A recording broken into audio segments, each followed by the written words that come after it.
Well, as a related question specifically to Carrie, somebody asked if language in a bill that read, including but not limited to the following, would that be sufficient to quell some of the concerns about the enumeration if it very specifically said that this bill is not limited to these enumerated categories? We're just pointing out that they, exist. I believe it would be very helpful, and it would help the bill, and so Interesting.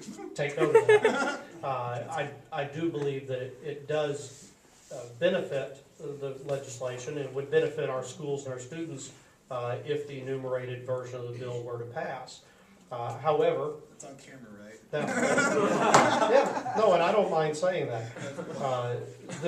The reality is, part of our contention is that when you do that, you have all these enumerations, and then you do that, what are you accomplishing? Well, why is that superior to saying bullying is wrong, and we expect schools to have a policy to deal with bullying? Well, the only difference is you have enumerated categories that you give additional emphasis to, so how will the bullying policies be enforced now that the state has enumerated specific categories to say, we want you to treat all bullying as bullying, but we want you to pay specific attention to this kind of bullying. What's going to result from that is, what we're concerned about here is, and this is not a term maybe real pleasant to this crowd, but we're concerned that political correctness will again create an atmosphere where the bullying policy is not applied equitably for all victims and to all bullies. And again, we're shifting the focus from the bully and the bully's motivation and how to treat the bullying to who the victim is. And I believe that is a faulty policy that will not have the same positive impact in the future.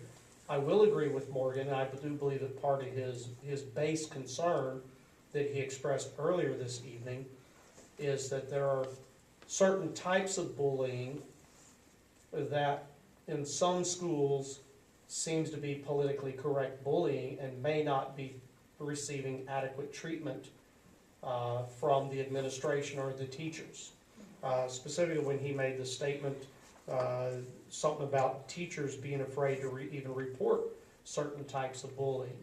I don't agree with that particular statement, but I am sensitive to his concern that drives the interest in the enumerated categories. But I believe as a culture, we are moving closer and closer and closer to solving a lot of these problems. And personally, I believe that adding these enumerations will be counterproductive in the long run. So one of the things that you said that I just wanted to Make sure I'm on record. go on, yeah. Well, not make sure you're on record on, but I just wanted to say something about was like, yes, like what are we doing when we enumerate? I think that I said this earlier, but in the 13 states that have passed enumerated categories bills, we've actually done some research to see what that has done to the states. And in the states that have passed enumerated categories bills, we've seen a major reduction in reported cases of bullying. So that's what it does. Now, I'm not sure if that means that like we've captured everybody, but I just know that it goes down by 33% if we put enumerated categories in it. And I'm like, awesome, so let's do it. Let's put the policy in there that reduces the amount of bullying that's reported. So that's, I had that in a report called From Teasing to Torment. This is my only copy, unfortunately, but you can find it online. You can also check it out here and take a look at it. And so if you feel like you want to take a look at it tonight or whatever, just feel free to. So that's what we're doing when we enumerate. As far as like moving away or moving to sort of like an equitable sort of place where everybody feels safe, I think there are different types of bullying.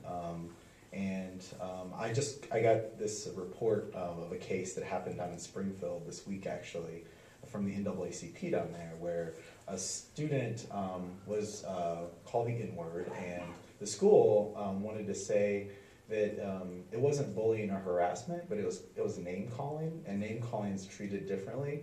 I don't think that that's just name calling. I think that's like, yeah, Springfield, Missouri, yeah.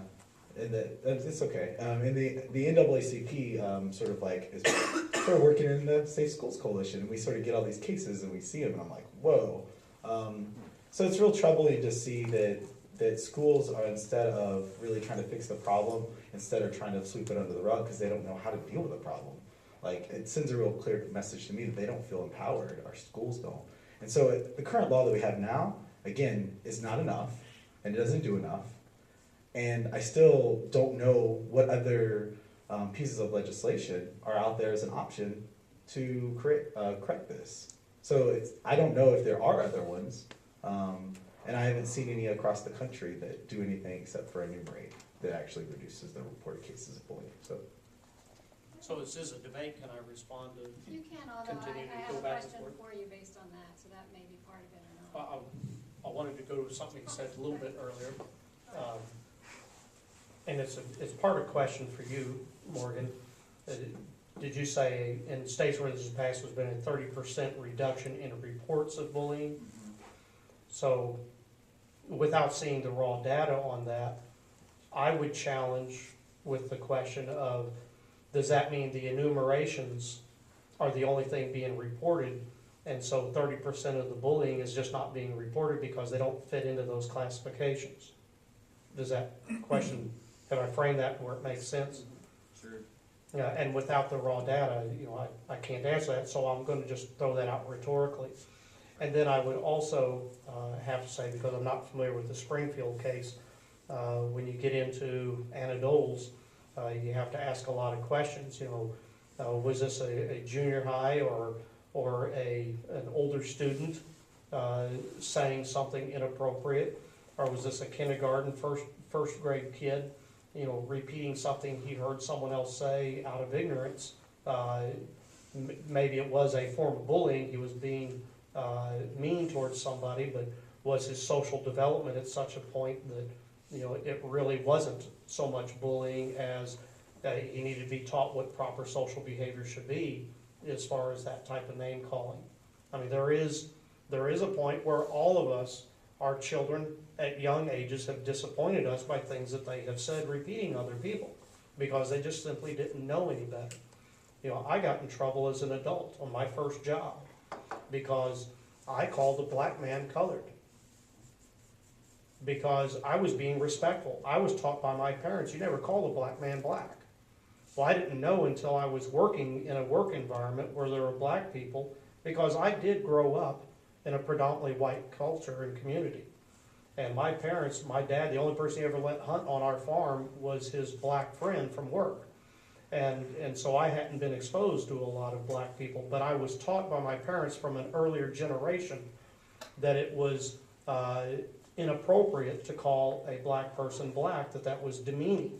And so as an adult, I did not know not to call a black person colored. So there are some social development skills that we are all sometimes slow to learn, but still, if the Springfield case was a kindergartner or first grader, there's a real question whether they meant to be demeaning or whether there was any animosity or if it was something else. And again, policies can sometimes go awry for political correctness reasons. Kate, you had a question. I went too long with that rebuttal. That's fine.